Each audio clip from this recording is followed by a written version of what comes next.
হয় তেওঁলোকে টাৰ্গেট কৰি লৈছে ধৰ্মীয় সংখ্যালঘু মুছলমানসকলক আৰু ইয়াত কোনো বাংলাদেশী নাই আজি ইয়াত যিসকল মানুহৰ মাটিৰ পট্টা আছিল তেওঁলোকে আজি বোলে কেঞ্চেল কৰিছে তোমালোকে ইচ্ছা কৰিলেই ইয়াত স্বাধীনতাৰ পূৰ্বৰ পৰা থকা লোকসকল বা তাৰ পিছৰ পৰা থকা লোকসকলক তোমালোকে আজি তোমালোকৰ ক্ষমতাত আছে কাৰণে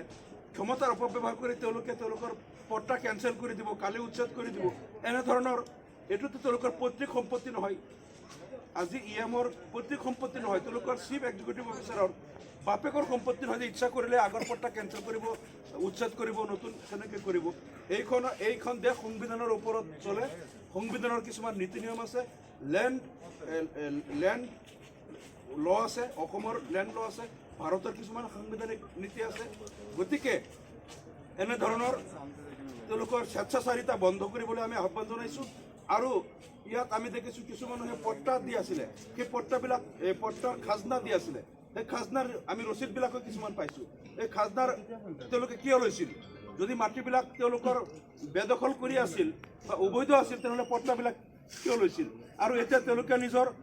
দায়িত্ব এৰাবলৈ কৈ আছে যে সন্দেহযুক্ত নাগৰিক তেওঁলোক বিদেশী বাংলাদেশী বুলি ইয়াৰ স্থানীয় বিধায়কে কৈ আছে মই প্ৰত্যাহ্বান জনাইছোঁ ডক্টৰ নুমল মমিনক ইয়াত এজনো বাংলাদেশী আছে বুলি ডক্টৰ নুমল মমিনে প্ৰমাণ কৰি দিয়ক নহ'লে তেওঁ অসম বিধানসভাৰ উপাধ্যক্ষৰ নিচিনা সন্মানজনক পদবীৰ পৰা পদত্যাগ কৰক তেওঁ মিছা কথা কৈ সাম্প্ৰদায়িক ৰাজনীতি কৰে তেওঁ ইমান সন্মানজনক পদত থকাৰ উপযুক্ত নহয় তেওঁ পদত্যাগ কৰিবলৈ আমি দাবী জনাইছোঁ আৰু এটা কথা আজিলৈকে অসমত যিমান ঠাইত তেওঁলোকে উচ্ছেদ চলাইছে গৰুকুটিত হওক জামুগুৰিহাটত হওক কাজিৰঙাত হওক এতিয়া আৰু আমাৰ বৰচলা সমষ্টিত ঢিংলা হৰিঘাট চাৰ্কলত তাত চৰ চাপৰিতো তেওঁলোকে নটিচ দিছে আজিলৈকে অসম চৰকাৰে উচ্ছেদিত এজন লোকক বাংলাদেশী বুলি প্ৰমাণ কৰিব পৰা নাই আৰু মই ইয়াত চেলেঞ্জ কৰি কৈছোঁ যিমান লোকক তেওঁলোকে উচ্ছেদ কৰিছে এজনো বাংলাদেশী বুলি তেওঁলোকে প্ৰমাণ কৰিব পৰা নাই আৰু অনাগত দিনতো তেওঁলোকে প্ৰমাণ কৰিব নোৱাৰিব সম্পূৰ্ণ সাম্প্ৰদায়িক এজেণ্ডাৰে তেওঁলোকে ধৰ্মীয় ধৰণৰ আক্ৰোশমূলক কাম কাজ বন্ধ কৰিবলৈ আমি দাবী জনাইছোঁ আৰু যেহেতু উচ্ছেদিত ৰাইজক চৰকাৰে কোনো ধৰণৰ সাহায্য প্ৰদান কৰা নাই এই ক্ষেত্ৰত আপোনালোকে কি ক'ব এই ক্ষেত্ৰত আজি আমি পৰিস্থিতিৰ বুজ ল'বলৈ আহিলোঁ আমি অতি সোনকালে মুখ্যমন্ত্ৰীক আৰু চৰকাৰক আমি লগ ধৰিম কাৰণ ইয়াত দিল্লী হাইকোৰ্টৰ এটা জাজমেণ্ট আছে 2010 আৰু এটা আছে Chandini Singh versus government of UP 1994 এটা জাজমেণ্ট আছে হাইকোৰ্টৰ তাত কোৱা হৈছিল কোনো লোকক উচ্ছেদ কৰাৰ আগত তেওঁলোকক বিকল্প সংস্থাপন দিব লাগিব আৰু বিকল্প সংস্থাপন মানে এটা ঘৰ বনাই দিয়াই নহয় এজন মানুহ থাকিব পৰাকৈ পৰিয়াল থাকিব পৰাকৈ তেওঁলোকৰ ঘৰ আৰু আচবাব পত্ৰ বিচনা আৰু তেওঁলোকৰ যিমান বয় বস্তু লাগে তেওঁলোকৰ বাচন বৰ্তন কাপোৰ কানি সকলো মানৱীয় প্ৰয়োজন যিমান থাকে সকলো বয় বস্তু সহ ঘৰ বনাই তেওঁলোকক তাত তেওঁলোকক শেল্টাৰ দি তাৰ পিছতহে উচ্ছেদ কৰিব লাগে এইটো দিল্লী হাইকোৰ্টৰ জাজমেণ্ট আছে কপি মোৰ লগত আছে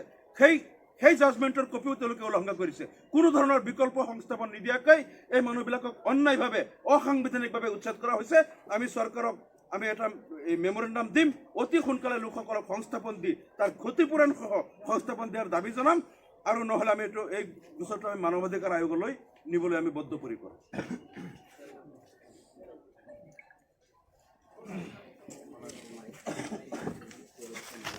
এটা কথা চাওক আমি দেখিছোঁ গুৱাহাটী উচ্চ ন্যায়ালয়ে যোৱা 23 ডিচেম্বৰ তাৰিখে যিটো ইণ্টাৰিম অৰ্ডাৰ দিছে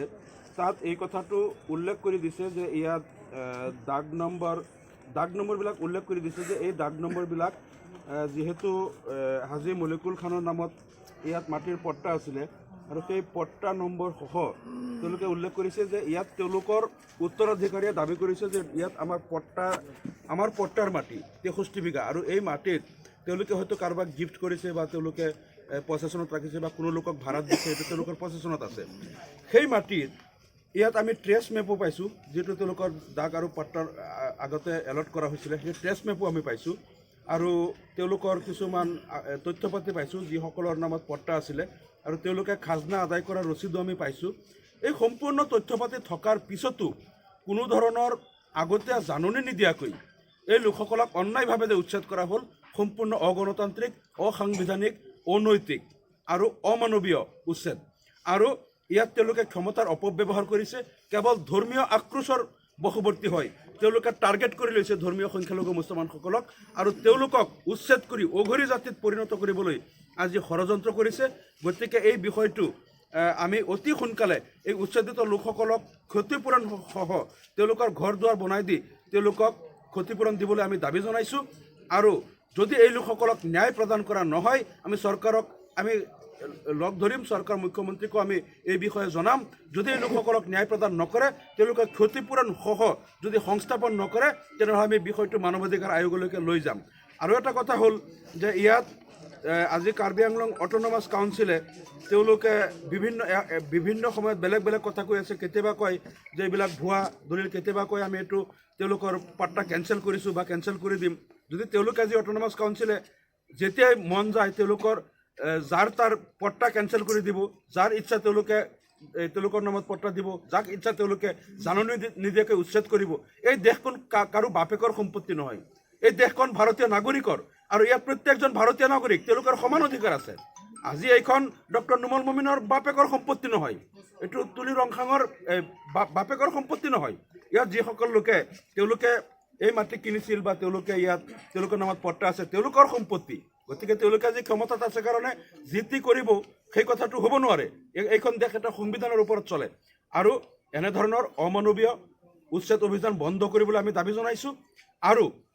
এটা কথা মই চেলেঞ্জ কৰিছোঁ যে ইয়াত কোনো বাংলাদেশী নাই। আজিলৈকে যিমান লোকক অসমত তেওঁলোকে উচ্ছেদ কৰিছে, এজন লোককো বাংলাদেশী বুলি এই চৰকাৰে প্ৰমাণ কৰিব পৰা নাই আৰু প্ৰমাণ কৰিবও নোৱাৰে। ভাৰতীয় নাগৰিক, সম্পূৰ্ণ ভাৰতীয় নাগৰিকসকলে তেওঁলোকে ভাৰতৰ ভূমিত, অসমৰ নাগৰিকসকল অসমৰ ভূমিত আছে। অসমৰ নাগৰিকক অসমৰ ভূমিৰ পৰা উচ্ছেদ কৰিছে, তেওঁলোক ব্ৰিটিছৰ পৰা আহিছে নেকি? ছাৰ, আৰু এটা কথা জানিব পাৰিছোঁ যে মাননীয় মুখ্যমন্ত্ৰী মহোদয়ে কৈছে যে লাহৰিজান ৩ নং ব্লকত যি মানে উচ্ছেদ অভিযান চলাইছে, এয়া এখন ড্ৰাগছৰ ঘাটি আছিলে বুলি মুখ্যমন্ত্ৰী মহোদয়ে কৈছিলে। সেই সন্দৰ্ভত আপুনি কি কয়? ইয়াততো ড্ৰাগছৰ ঘাটি আছিল বুলি মুখ্যমন্ত্ৰীয়ে কি প্ৰমাণ, তেওঁতো প্ৰমাণ দিব লাগিব, মুখেৰে এটা ক'লেই নহ'ব। আৰু এই মুখ্যমন্ত্ৰী মহোদয়ে বহুত আবুল তাবুল কথা কয়, তথ্যবিহীন কথা কয়, বহুত মানে তেওঁ ভিত্তিহীন কথাও কয়, এনেকৈ আমি দেখিছোঁ। কিন্তু মইতো আমিনুল ইছলামে কোনোদিন ভিত্তিহীন কথা ক'ব নোৱাৰোঁ। মই আহি পেলাই ইয়াত বহু লোকৰ পৰা খবৰ ল'লোঁ, ক'ৰবাত ড্ৰাগছ আজি অসমৰ বিভিন্ন এলেকাত তলে তলে অলপ শিপাইছে, ক'ৰবাত হয়তো ইয়াত মই এইটোও গম পাইছোঁ যে ইয়াত যিসকল VDP পাৰ্টিৰ লোক আছে, তেওঁলোকে আনকি কোনোবা যদি ড্ৰাগছ লৈ সোমায় এই ৩ নং ব্লকত দুদু কলনীত, তেওঁলোকে ধৰি পেলাই আৰক্ষীক গতাই দিয়ে। ইয়াৰ লোকসকলে ড্ৰাগছৰ কোনো লোকক তেওঁলোকে পাত্তা নিদিয়ে, কোনো লোকে ইয়াত ড্ৰাগছ লৈ সোমালে তেওঁলোকক ধৰি আৰক্ষীক গতাই দিয়ে। গতিকে য'ত তেওঁলোক ইমান এলাৰ্ট, ইয়াত কোনো ড্ৰাগছৰ মানুহক সোমাব নিদিয়ে ড্ৰাগছ লৈ, গতিকে তাত ড্ৰাগছৰ ঘাটি বুলি কেনেকৈ ক'ব? আৰু এটা কথা হ'ল, যদি ইয়াত ড্ৰাগছৰ কোনোবাই চোৰাং ব্যৱসায় কৰে বা ড্ৰাগছ, তেওঁলোকক গ্ৰেপ্তাৰ কৰি আৰক্ষীয়ে তেওঁলোকক উপযুক্ত শাস্তি দিব, তেওঁলোকক জেল হাজতলৈ নিক্ষেপ কৰিব। আইন আছে ড্ৰাগছৰ কাৰণে, ড্ৰাগছৰ ব্যৱসায়ৰ কি আইন, সেই আইনমতে তেওঁলোকক বিচাৰ কৰিব। সেইকাৰণে সকলো মানুহক ঘৰ দুৱাৰ ভাঙি দি উচ্ছেদ কৰিব পাৰিব নেকি? ছাৰ, আমি জানিব পাৰিছোঁ 20 আৰু 24 তাৰিখত যি উচ্ছেদ অভিযান চলাইছিলে, তাৰপিছত দেখা গ'ল শাসনকালত থকা কোনো নেতা বা কোনো কৰ্মী ইয়াত আহি এতিয়াও উপস্থিত হোৱা নাই। সেই সন্দৰ্ভত কি কয়? নাই, এইটো তেওঁলোকেতো সাহসীয় দলৰ কোনো নেতা ইয়াত আহি উপস্থিত হোৱা নাই, তেওঁলোকে পৰিকল্পিতভাৱে কৰিছে। আৰু তেওঁলোকে সাম্প্ৰদায়িক এজেণ্ডা এটা আছে, তেওঁলোকে অসমত এনেকুৱা এটা বাতাবৰণ সৃষ্টি কৰিছে, কিছুমান অন্ধভক্ত সৃষ্টি কৰিছে যে মুছলমানসকলক উচ্ছেদ কৰিলে, মুছলমানক নিৰ্যাতন কৰিলে তেওঁলোকৰ অন্ধভক্তবিলাক সুখী হয়, তেওঁলোকক সন্তুষ্ট কৰিবলৈ তেওঁলোকে মুছলিম নিৰ্যাতন চলায়, তেতিয়া অন্ধভক্তসকলে তেওঁলোকক বেছিকৈ ভোট দিব। এই ভোট বেংকৰ ৰাজনীতি তেওঁলোকে কৰি আছে। এই ৰাজনীতি বেছিদিন চলিব দিয়া নহ'ব। অসমৰ সকলো জাতি জনগোষ্ঠীৰ লোকে তেওঁলোকৰ এই পৰিকল্পনাবিলাক বুজি পাই আছে যে তেওঁলোকে একাংশ অন্ধভক্তক, RSSক, নাগপুৰক সন্তুষ্ট কৰা